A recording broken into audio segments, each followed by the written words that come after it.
Bu dunyo hech kimga doim tekis bo'lavermaydi.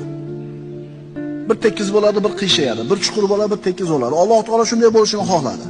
Albatta bunda hikmat bor. Dunyo bilgan kimsa uchun qayg'u hovlisi, xursandchilik hovlisi emas.